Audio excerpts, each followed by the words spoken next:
Technology has made communicating easier than ever before, and has given many the opportunity to circumvent the barriers that we place around ourselves.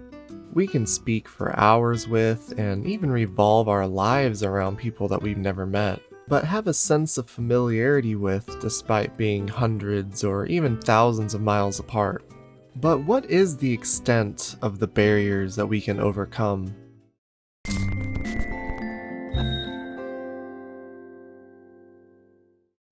Denshinbashira Elemi no Koi is a story of a telephone pole's crush on a utility worker.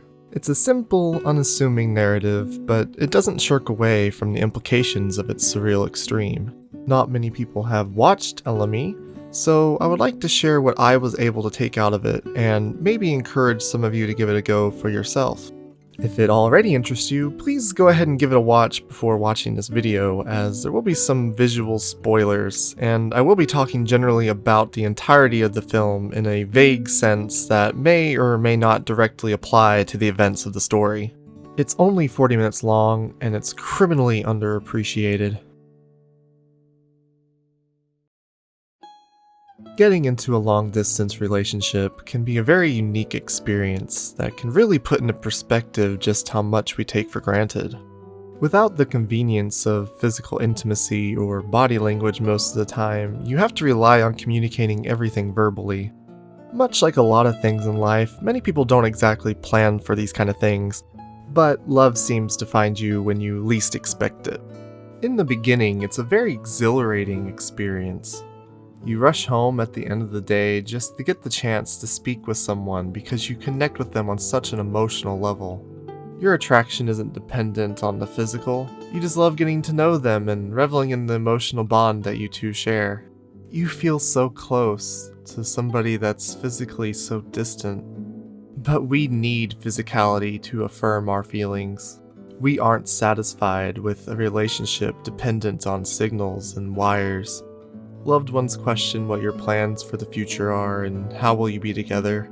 And these are sentiments everyone hears, but they feel increasingly daunting by the distance between those in a long-distance relationship, and are only exasperated by your own feelings of frustration.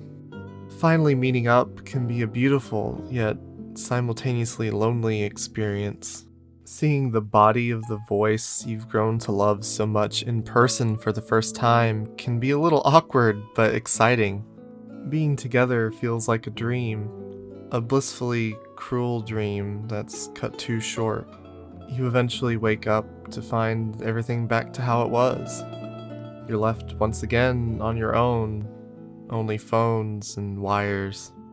You're driven to find a way to make your dreams a reality. But you're eventually confronted with the question, are there just some distances that are just too great? Elemi doesn't answer this question, and I don't feel it should.